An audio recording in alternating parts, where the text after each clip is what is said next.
Bismillahirrahmanirrahim. This is Amna, and today we will discuss about Taliban refuse Pakistan aid for quick victims.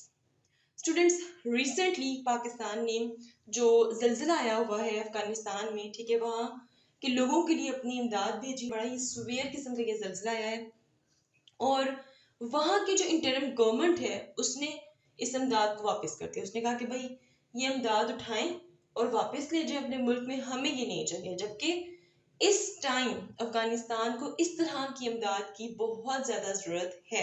आप सोचें कि अफगानिस्तान जैसा मुल्क आपको मुंह नहीं लगा रहा है। आप सोचें कि अफगानिस्तान जहाँ पे स्टेबिलिटी नहीं है वो आपके साथ इस तरह बिहेव करे। इट्स मीन कि आपने कहीं ना कहीं गलत डिसीजंस लिए हैं। ठीक है, अब ये एक बहुत बड़ा बहुत संगीन मसला है।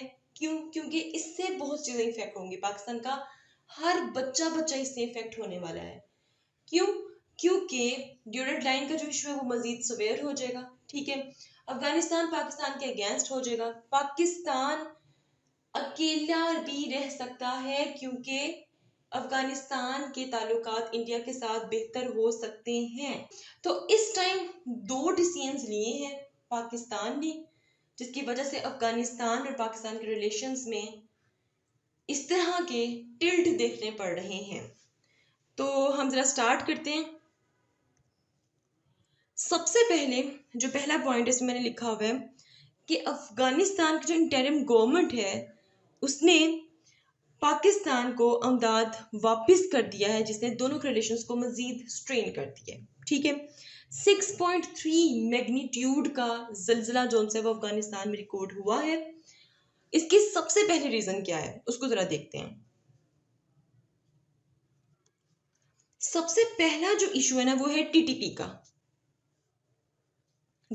ठीक है, ये जो टीटीपी है ना इनके ना 3 ऑब्जेक्टिव्स हैं। पहले इनको अंडरस्टैंड कर लें। ठीक है, ये बेसिकली एक ऑर्गेनाइजेशन है। ठीक है, और जो पाकिस्तान है, हुकूमत पाकिस्तान, उन्होंने इस ऑर्गेनाइजेशन को इलीगल करार दे दिया है। ठीक है, और इनके अगेंस्ट भी कुछ एक्शंस लिए हैं। अब हम जरा देखते हैं कि भाई इनके ऑब्जेक्टिव्स कौन कौन से हैं। सबसे पहले ये चाहते हैं कि remove Pakistan government from certain areas. ठीक है, उन सर्टन एरियाज में केपीके आ जाएगा, आपका केपीके वाला सूबा आ जाएगा, और इसके अलावा फेडरल एडमिनिस्ट्रेड ट्राइबल एरियाज जो से वो आ जाएंगे। कहते हैं कि भाई पाकिस्तान अपना कंट्रोल यहाँ पर खत्म करते हैं। एक इनका ये ऑब्जेक्टिव है टीटीपी का।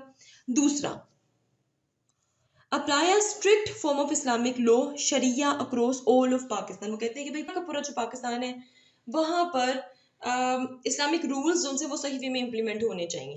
क्लियर?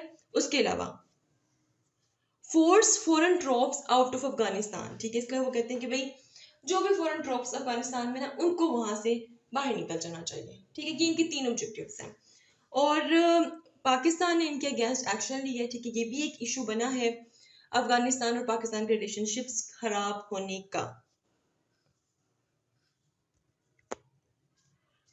उसके बाद अगर हम लोग देखें तो सेकंड जो प्रॉब्लम है वो है जी, tensions escalated after Pakistan set a 1 month deadline for all foreigners, including around 1.7 million Afghan, to leave or face deportation after November 1। Pakistan की गवर्नमेंट ने कह दिया है कि भाई इस टाइम जितने भी अफगानी पाकिस्तान में जो इलीगली रह रहे हैं वो यहाँ से डिपोर्ट कर जाए अफगानिस्तान में, मतलब यहाँ से वापस चले जाए। ठीक है, अच्छा, the Taliban criticise decision. Taliban ने इस डिसीजन को क्रिटिसाइज करने कहा कि भाई आप इसको ज़रा रिकंसिडर करें क्योंकि इससे दोनों स्टेट के जो बायलैटरल रिलेशंस है उस पर बहुत ज़्यादा इफेक्ट पड़ेगा। ठीक है, इसके अलावा जो पाकिस्तान है, ठीक है, उन्होंने डेडलाइन दे दी कि भाई 1 नवंबर 2023 तक जो अफगानी है जो इलीगल पाकिस्तान में रह रहे हैं वो यहाँ से निकल जाए। उनके खिलाफ स्ट्रिक्ट किस्म के एक्शंस लिए जाएंगे सिंध से, और इसके अलावा सिंध के इर्द गिर्द के इलाकों से बहुत से अफगानियों को उठाया, बसें भरी और उनको अफगानिस्तान भिजवा दिया। ठीक हो गया। अच्छा, उसके बाद लास्ट जो पॉइंट है, the number 1 deadline doesn't apply to 1.4 million officially designated Afghan refugees and over 8 lakh Afghan citizenship card holder.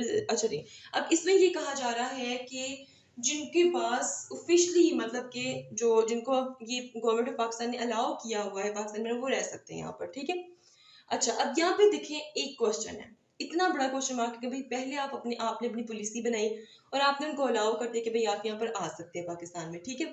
अब आपने अपनी पॉलिसी बनाई और अब आप 40-50 साल बाद कह रहे हैं कि आप यहाँ से चले जाएं। ये वो टाइम है जब उनके यहाँ पर घर हैं, उनके इनकम सोर्सेज यहाँ पर बन चुके हैं, उनकी औलादें हो चुकी हैं, ठीक है। इसके अलावा बहुत से अफगानी ऐसे जिनकी पाकिस्तानियों के साथ शादियां हो चुकी हैं, तो आप उनको कह रहे हो कि हर चीज छोड़कर चले जाओ। इसका जो रिजल्ट आएगा ना, वो इतना सुवियर और इतना बैकलैश होगा that you will even consider. मजीद वर्स हो जाएंगे बलूचिस्तान के हालात, पाकिस्तान में जगह जगह दहशत गर्दी जन से वो बढ़ जाएगी। किस किस के दिल में गम होगा कि पाकिस्तान छोड़ के जाने का, ठीक है। तो ये हैं जी रीजंस, और इस बात से ये जो रिफ्यूजीज का जो इशू है, ठीक है, इस बात से अफगानिस्तान बहुत ज़्यादा डिस्टर्ब है, ठीक है। और उन्होंने ये भी कहा कि पाकिस्तान जो है वो इसको रिकंसिडर करे, ठीक है। अगर पाकिस्तान रिकंसिडर कर लेगा तो मामला बेहतर हो सकते हैं। So, if you have any question, do write your questions in comment section below and hit the like and subscribe button if you haven't yet. मिलते हैं जी नेक्स्ट हॉट इशू के साथ। Until then, मुझे अपनी दुआ में याद रखिएगा। Stay tuned and Allah Hafiz.